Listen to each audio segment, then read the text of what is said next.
a paz do Senhor Jesus esteja no nosso coração e permaneça agora e para todos sempre. Os que creem digam amém, digam glória a Deus. Amém, glória a Deus. Invoquemos o Espírito Santo de Deus, para que Ele venha nos iluminar, para que Ele venha nos dar sabedoria no dia de hoje. Ó Espírito Santo de Deus, Espírito Consolador, Espírito de luz, de sabedoria e de discernimento, nós pedimos a Tua presença em nossa vida. Venha habitar em nosso coração, para bem perto de nós, nos ensinar os caminhos que devemos trilhar, para fazermos a mais perfeita, boa e agradável vontade de Deus. Ó Espírito Santo de Deus, nós te pedimos as Tuas luzes, a Tua sabedoria, para que possamos viver uma vida completamente diferente e para que possamos ter, ó Espírito Santo de Deus, o caminho melhor, o caminho mais alto para chegarmos ao nosso Salvador.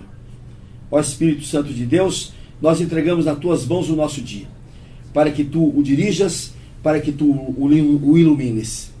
Nós te pedimos, ó Espírito Santo de Deus, ser lâmpada para os nossos pés, ser luz para os nossos caminhos. Guia-nos com os Teus próprios olhos, para que nós possamos viver uma vida cada vez melhor dentro da palavra de Deus. Os que creem digam amém, digam glória a Deus. Glória a Deus. Vamos meditar hoje sobre fatos que estão acontecendo no mundo. E eu sou obrigado a confessar que de 5 ou 6 dias a essa data, eu tive uma intranquilidade de alma. Eu tive uma tristeza de espírito. Eu tive uma série de dúvidas que me assolaram. E eu tive de me apegar mais ainda à Escritura Sagrada, para que eu pudesse discernir a conduta que nós temos de ter diante da grandeza do trabalho que o Satanás faz na vida de cada um de nós. Refiro-me especificamente à renúncia do Papa Bento XVI. E por que falo dessa renúncia? Porque um dia, este Papa, este homem, ainda como cardeal, ele disputou a eleição de Papa. Ele disputou. Ele fez conchavos, ele fez acordos, para que ele pudesse ser eleito Papa naquele conclave onde ele saiu Papa. Mas há uma particularidade muito importante, que uma vez eleito Papa, o Camerlengo, que é o cardeal mais antigo e que chefia o conclave, ele fala para o eleito: você aceita a tua eleição? A pessoa diz sim ou não. É a hora de ele dizer sim ou não. Em seguida, que ele diz que aceita, ele diz: e você se compromete a defender a Igreja de Cristo em todos os dias da tua vida, até o fim da tua vida, como Papa? Sim. Então ele assume um compromisso, não só perante o colégio de cardeais, não, mas ele assume um compromisso perante o mundo e principalmente um compromisso perante Deus. E quando a gente assume um compromisso perante Deus, Ele é o garantidor do nosso sucesso. A menos que a gente se aparte dele, a menos que a gente se distancie dele, a menos que a gente não esteja na presença de Deus. Porque quando se assume um compromisso diante de Deus, Deus vem e chancela esse compromisso. Deus vem e abre as oportunidades desse compromisso. Deus vem e dá suporte para esse compromisso. Deus vem e faz com que esse compromisso seja realizado realmente. Então, quando eu vejo que de repente o Papa Bento XVI simplesmente abandona a nau, simplesmente abandona a canoa, simplesmente cai fora da direção da igreja, eu sou obrigado a dizer àqueles que me ouvem que neste momento nós temos de colocar no nosso coração uma direção de vida que tem de ter esta palavra: não desista, resista. Não desista nunca. Não desista nunca, ainda que o mar esteja procelado, ainda que as tempestades estejam atacando o seu barco, ainda que a noite seja escura, ainda que você não tenha nenhuma perspectiva de vida, ainda que as coisas são de tal forma que você até perca as esperanças, você não desista, resista, porque isso é ataque demoníaco, isso é ataque satânico, e está escrito aqui na Escritura Sagrada que nenhum ataque satânico será mais forte do que a força de Deus a teu favor. Então eu fico me perguntando neste momento, a Bíblia é verdadeira? A Bíblia é verdade? A Bíblia está aqui na nossa mão para que nós a sigamos como palavra de Deus, como acerto de Deus diante dos nossos problemas aqui na terra? Para mim sempre foi. Para mim é e continuará sendo. Para mim é e sempre será. Mas eu fico perguntando, e para esse Papa que renuncia? Será que a Bíblia é verdadeira para ele? Será que ele encontra aqui na Bíblia a força para ele viver? Aqui na Bíblia ele encontra, segundo a interpretação dele, segundo a cabeça dele, ele encontra da cabeça dele que ele é o cabeça da igreja. Quando a Bíblia diz que o cabeça da igreja é Jesus Cristo. A Bíblia diz que a pedra fundamental da igreja é Cristo. E ele diz, não, a pedra fundamental da igreja sou eu, Papa, sucessor de Pedro, porque a primeira pedra lançada por Cristo da igreja foi Pedro. Então, quando você vê um homem dessa natureza, conduzindo um exército de 1,2 bilhão de católicos, vou dizer, alucinados, fora da palavra de Deus, heréticos, em direção ao inferno, esta é a verdade. Eu fico dizendo, é hora, povo católico, de acordar. É hora de ser sacudido pela verdade. É hora de você colocar na tua cabeça que a orientação que a tua igreja lhe dá não é a certa, não é a sagrada, não é a divina, não é a de Deus. Porque a Bíblia diz aqui, vamos ver, por que será que esse Papa teria renunciado?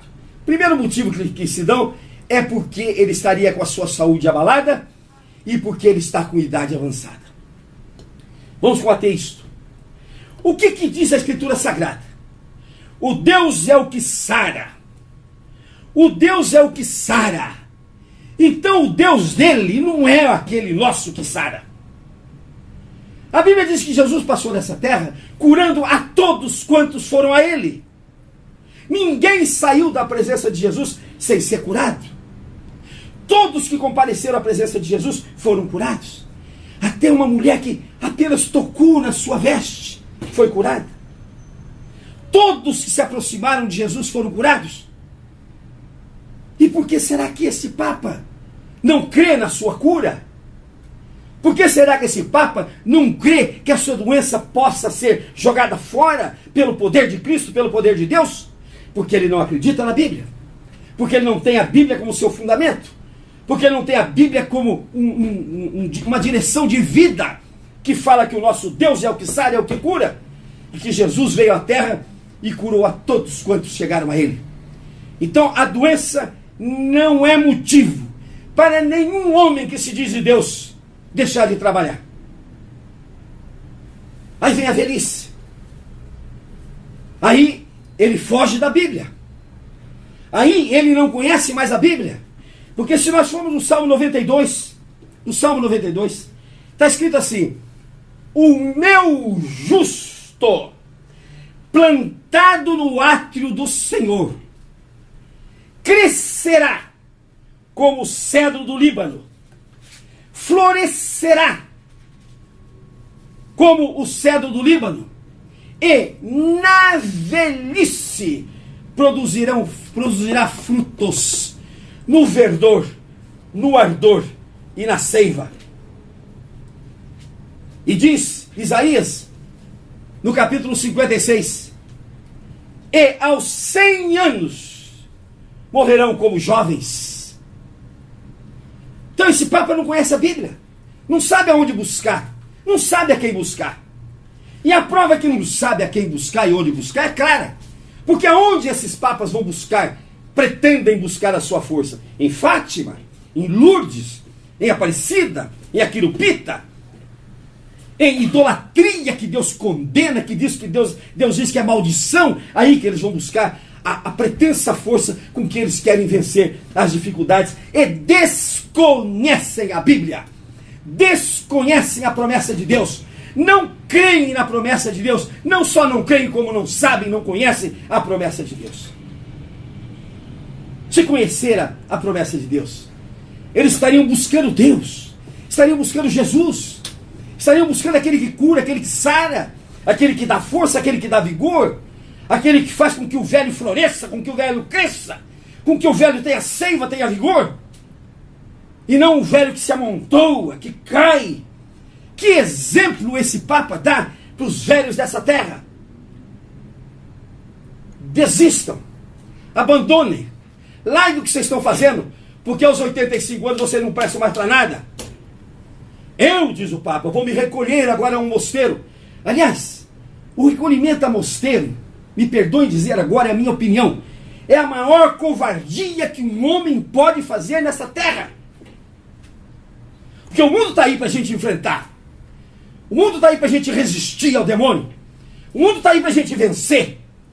E quando eu não quero enfrentar o mundo, quando eu não quero enfrentar a luta contra o cão, eu corro para um convento. Lá tem alguém que paga a minha comida, lá tem alguém que paga a minha roupa, lá tem alguém que paga o meu aluguel, a minha casa, a minha luz. Lá tem alguém que paga tudo para mim. Paga o médico para chegar lá, paga o remédio. Tem alguém que faça tudo isso para ele. E o velho de 86, 85 anos aqui no Brasil, tem o que para viver? Vai recolher em que convento? Vai recolher em que casa? Com um mísero salário mínimo que alguns ganham do INSS, que não dá para nada. Que exemplo esse homem dá para a coletividade velha que está aí com 85 anos e que a Bíblia diz, se eles seguirem a Bíblia, que aos 100 anos morrerão como jovens. E a Bíblia diz que o meu justo florescerá. Não vai fenecer, não, ele vai florescer. A Bíblia diz que ele crescerá como o cedro do Líbano. Não diz que ele vai murchar. Não, ele vai crescer se ele estiver no átrio do Senhor. Não é no átrio de São Pedro, não. Não é no átrio de São Paulo, não. Não é no átrio de Fátima, nem no átrio de Aparecida, não. É no átrio do Senhor. É na presença de Deus. É na presença de Jesus. Aí sim, ele verá a sua força multiplicada. Verá a sua força cada vez mais multiplicada, diz a Escritura Sagrada, como a águia, como a força da águia que se renova a cada dia. É o que diz a Escritura. Mas ele não conhece a Escritura, ele não sabe a Escritura, e se conhecera e se soubera, ele não crê na Escritura que fala isso para ele. A força dele não se renova, tanto não se renova que ele corre, larga o barco. Já quando ele assumiu o papado, ele disse assim, em alto e bom som: a barca de Pedro está afundando. A barca de Pedro está afundando. Quer dizer que então ele recebeu a barca de Pedro, ele recebeu essa barca de Pedro, que é mentira que a barca não é de Pedro, porque a barca de Pedro vai afundar mesmo. A barca de Pedro vai afundar mesmo. A única barca que não vai afundar é a arca comandada, capitaneada por Jesus. Porque Jesus, ainda que dormindo, ele vai acordar para amainar os mares, para amainar os ventos, para fazer com que a nau de Jesus singa o mares da vida completamente vitoriosa. Mas a barca de Pedro vai afundar sim. O átrio de Pedro vai afundar sim. Porque aquilo que não for de Cristo, aquilo que for de ídolos, não poderá permanecer. E Apocalipse no capítulo 18 diz que a Babilônia dos demônios vai ser derrotada, vai ser destruída. E o que é a Babilônia dos demônios? É a igreja de ídolos, é a igreja de santos e santas. E eu faço uma pergunta agora clara para esse Papa. Cadê o auxílio? Cadê a intercessão? Cadê a presença de cerca de 3.000 santos que ele canonizou, que ele declarou nos céus? E que ao canonizar, que ao declarar, ele disse: esses santos agora podem ser venerados nos altares. Esses santos agora são os nossos intercessores diante do Pai. Mas intercessor para quem se nem para ele serviu? Ou ele não crê nisto, ou ele buscou e não conseguiu encontrar. Por isso, povo católico, acorda, sacode. É a hora de vocês verem que o chefe de vocês abandonou a nau, desistiu, largou o leme, fugiu, correu. Não enfrentou as dificuldades que ele conhecia, que ele sabia antes de ser Papa. E correu, e desceu, e saiu. Por quê? Porque não se apega, não se segura na mão do único que pode nos dar força, que pode nos dar vida.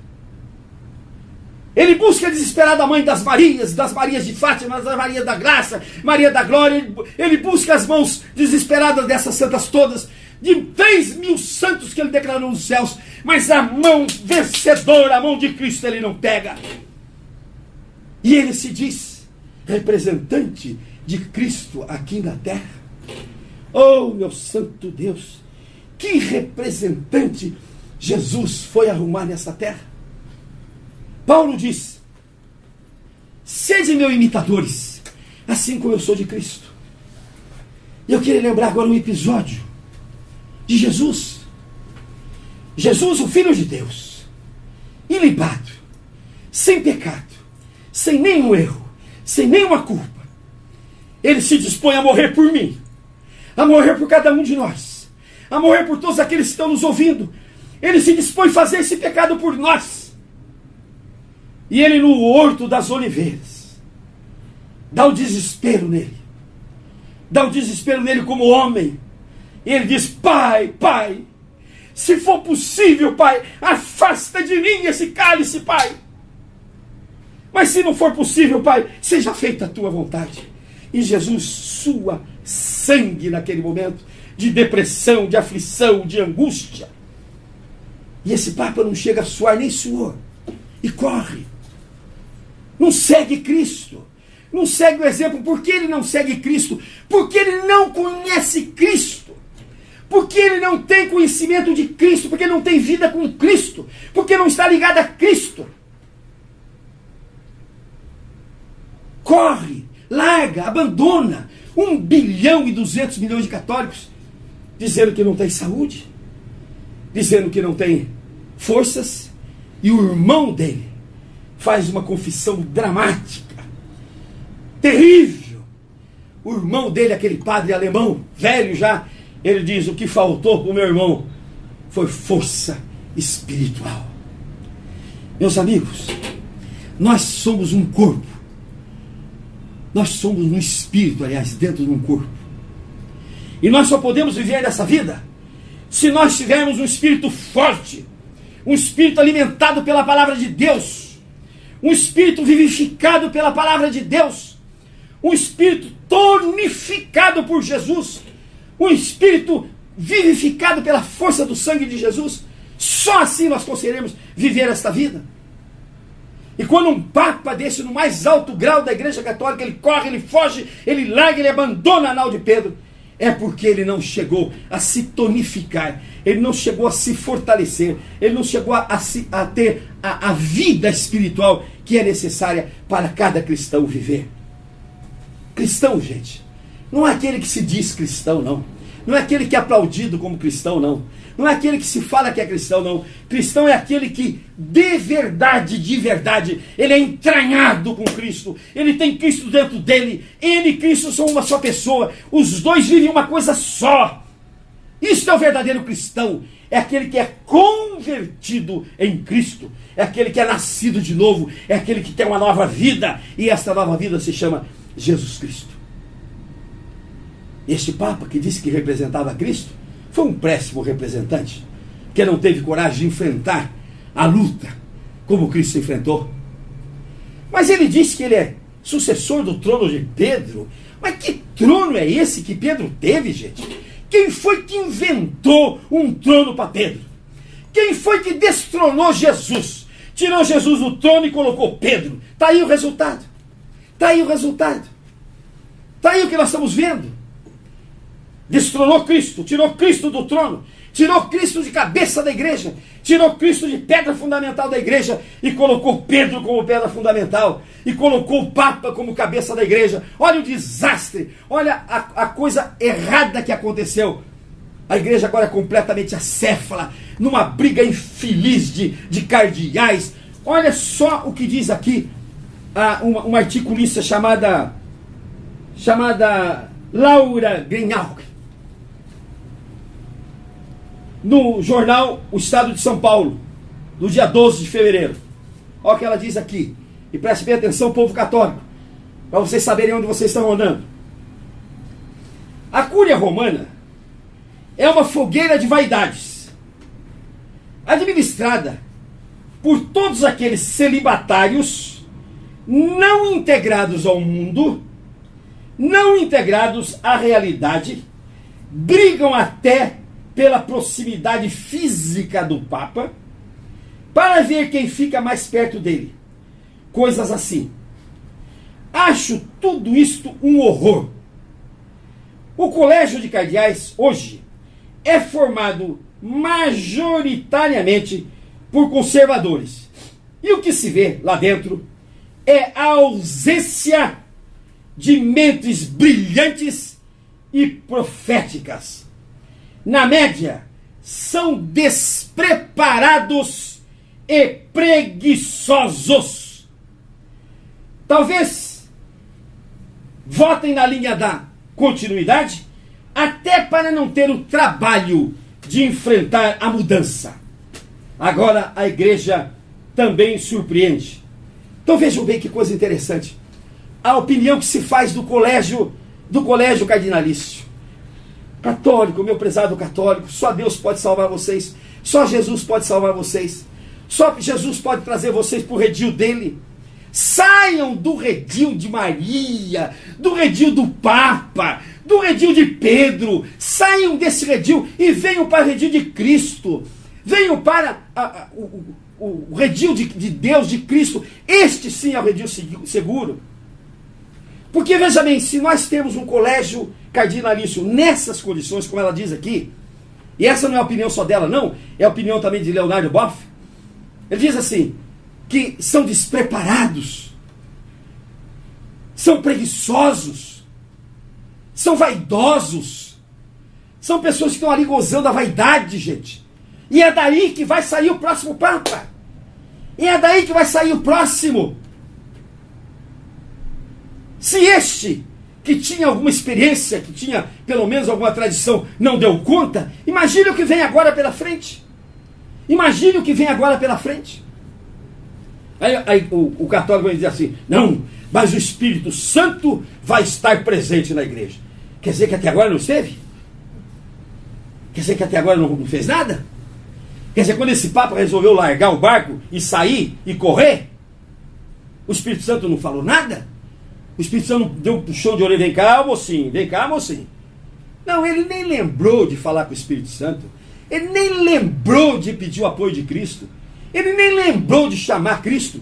Sabe por que não lembrou? Porque este Papa e o outro Papa não tem Cristo como destino da sua vida.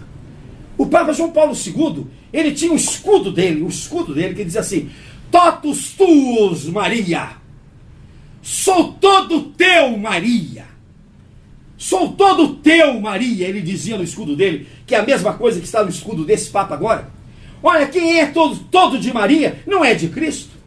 Quem é todinho de Maria não pode ser Cristo. Cristo não aceita migalha, Cristo não aceita partícula, Cristo não aceita pedaço. E quando ele se declara todo de Maria, surda, coitada, santa na vida dela, mas surda, não tem poder, não tem nada para fazer para ninguém. E quando ele se agarra numa surda, numa que não tem poder, olha o que dá. Dá uma igreja, olha o que diz aqui. Olha o que diz aqui a respeito da igreja. Bento XVI fala em hipocrisia religiosa e em igreja desfigurada. Hipocrisia religiosa. Gente, foi o que mais Jesus Cristo combateu. Hipócritas. Túmulos vazios. Cristo foi o que mais ele combateu, foi a hipocrisia. E o Papa disse que a igreja é hipócrita. Que a igreja é hipócrita e que a igreja está desfigurada. Mas faz muito tempo, o Papa Bento XVI, faz muito tempo que ela está desfigurada. Desde o dia que vocês largaram Cristo como a pedra fundamental, desde o dia que vocês largaram Cristo como cabeça da igreja, desde o dia que vocês colocaram Maria em cima da igreja de vocês, desde o dia que vocês assumiram para vocês Papa, a pedra fundamental, a cabeça da igreja, desde esse dia vocês desfiguraram a igreja católica. Tanto é que não somos nós, os evangélicos, que saímos da igreja verdadeira, não. São vocês que saíram da igreja verdadeira, que é a igreja apostólica, que é a igreja de Cristo, que é a igreja de Jesus. Vamos desmistificar isto. Ah, vocês são protestantes, vocês são divergentes. Não, senhor. Nós somos da linha da igreja apostólica desde o início, desde o começo. Vocês é que saíram da linha apostólica, vocês é que saíram da Bíblia, vocês é que saíram da igreja de Cristo. Vocês é que saíram e fundaram a igreja de Maria, a igreja de todos os santos, a igreja desfigurada, a igreja hipócrita, que o próprio Papa diz que é. Não sou eu que estou dizendo, é o Papa que está dizendo. Vocês é que desfiguraram a igreja, vocês é que saíram. Preste bem atenção, vou voltar a dizer, povo evangélico, não aceitem que vocês são protestantes, não aceitem que vocês divergiram da igreja de Cristo. Não, não, nós somos a igreja de Cristo desde o início. Desde o primeiro momento nós somos a igreja de Cristo. O católico é que um dia se desfigurou, que hipócrita saiu da igreja de Cristo e foi fundar a igreja de Maria, a igreja de tudo quanto é santo, a igreja de tudo quanto é ídolo. Ali eles foram fundar a igrejinha deles. Aí vocês vão caminhando e vão ver, por exemplo, renúncia do Papa irrita os conservadores da igreja. Os conservadores se irritaram. E tem que se irritar mesmo. Como é que esse homem larga o barco? Como é que esse homem que tem um compromisso, teria de ter um compromisso com Deus, simplesmente larga? Simplesmente larga?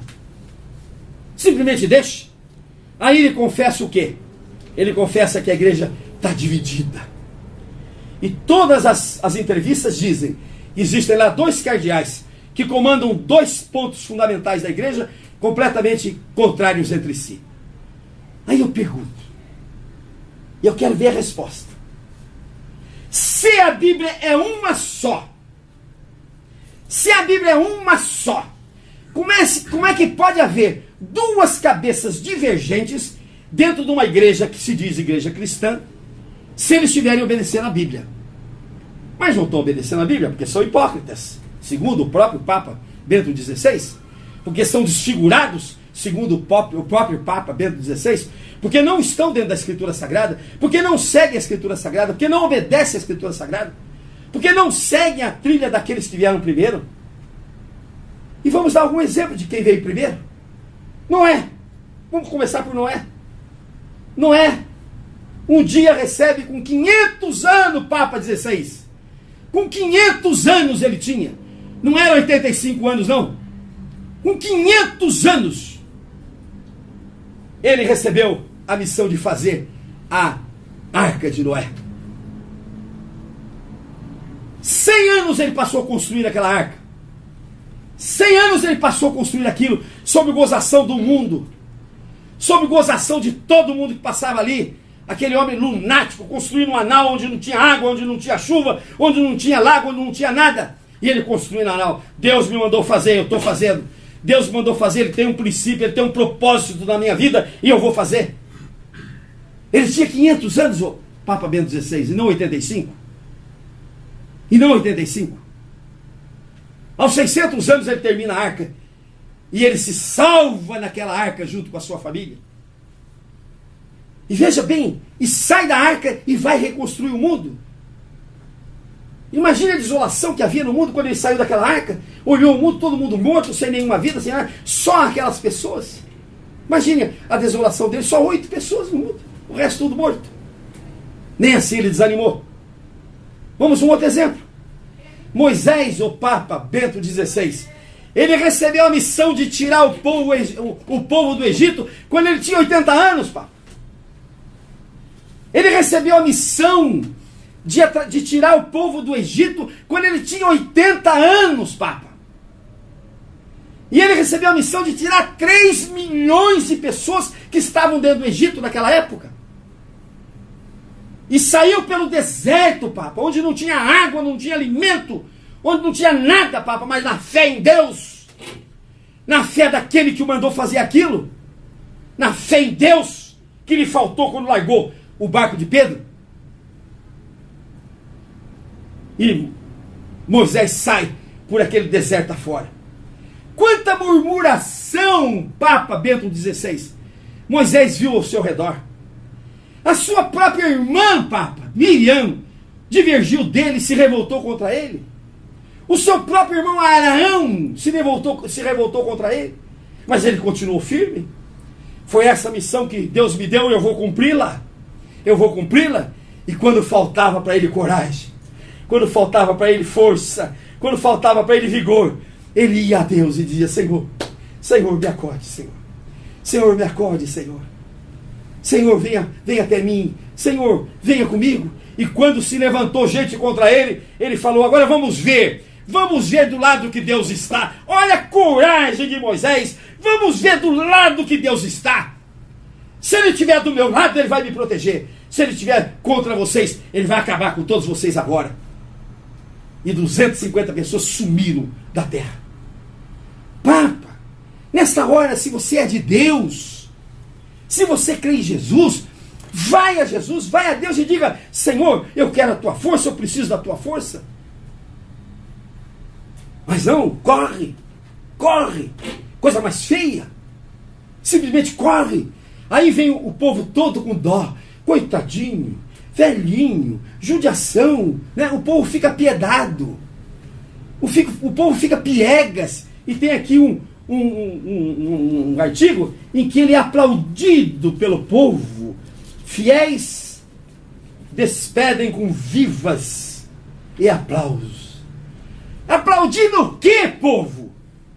Aplaudindo a covardia? Aplaudindo o quê, povo? A covardia? Eu nunca fui em rinha de galo. Nunca fui. Só vejo falar.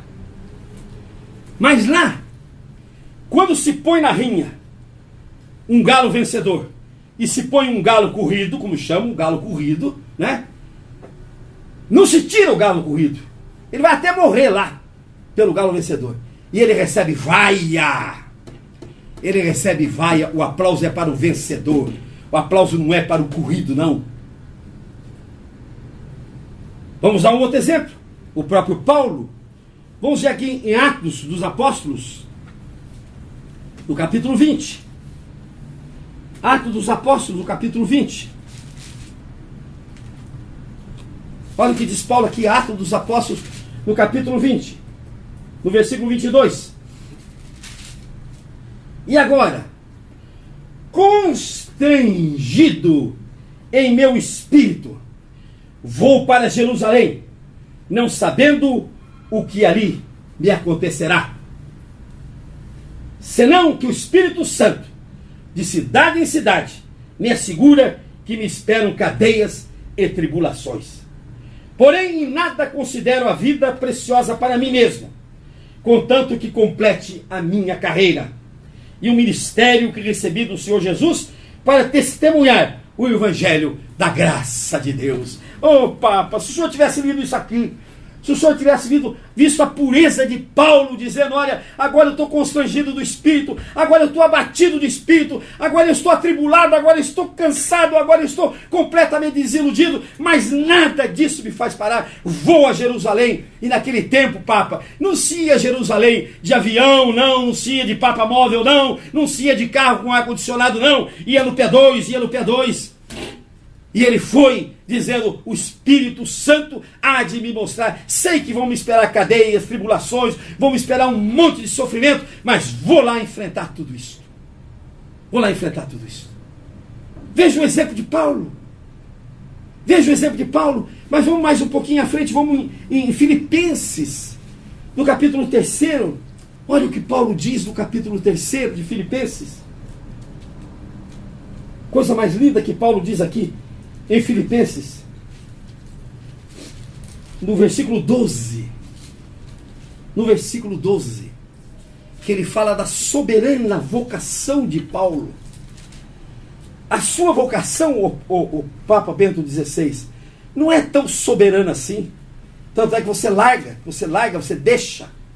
Olha o que Paulo diz aqui: não que eu tenha recebido ou tenha obtido a perfeição, mas prossigo para conquistar aquilo que também foi conquistado por Cristo Jesus.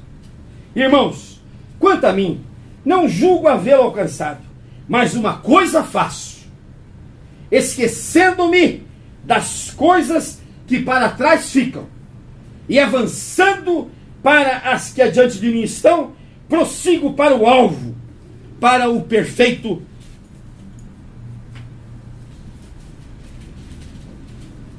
para o prêmio, aliás, da soberana vocação de Deus em Cristo Jesus. Todos, pois, que somos perfeitos, tenhamos esse sentimento, e se porventura pensais de outro modo, também isso Deus vos esclarecerá. Todavia, andemos de acordo com o que já alcançamos.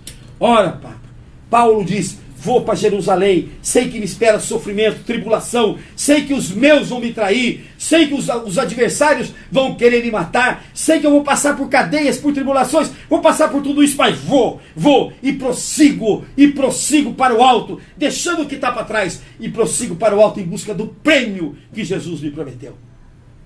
Essa é a atitude daquele que é de Cristo. Essa é a atitude daquele que tem Cristo no coração. Essa é a atitude daquele que confia em Cristo, que crê em Cristo, que se serve, que é servidor de Cristo. É prosseguir para o alvo, é ir em busca do prêmio, é ir para frente. Não são questiúnculas, não são briguinhas, não são murmurações, não são coisinhas ao nosso redor que vão nos tirar do caminho que Deus traçou para nós, não. Moisés resistiu a todas as murmurações que foram feitas ao seu redor. Noé desprezou todas as murmurações que foram feitas ao redor dele. Paulo não deu satisfação a nenhuma murmuração e prosseguiu para frente, para o alvo, para o prêmio. Ele sabia que ele ia ser condenado, ele sabia que ele ia ser levado à morte, mas ele foi. Ele não correu.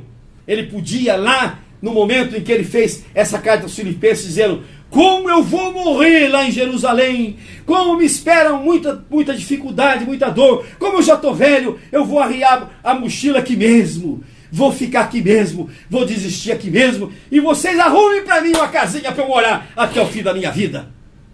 Não foi isso que Paulo fez. Não foi isso que Paulo fez. E não é isto que nenhum cristão tem de fazer quando a dificuldade vem à frente. Porque está escrito aqui que nenhuma dificuldade é colocada à nossa frente que a força de Deus não possa vencê-la. Essa é a fé que tem de nos conduzir, Papa Bento XVI. Essa é a força que tem de nos conduzir. Essa é a força que nos dá a vitória. Porque eu serei mais que vencedor em Cristo Jesus. Como você é de Maria, não está escrito que você vai ser mais que vencedor em Maria aqui na Bíblia, não. Por isso que você é um derrotado. Por isso que é derrota sua que você fez. Mas se você estivesse com Cristo, você diria como Paulo: prossigo para o alto. As murmurações, Deus vai fazer com que elas se acabem.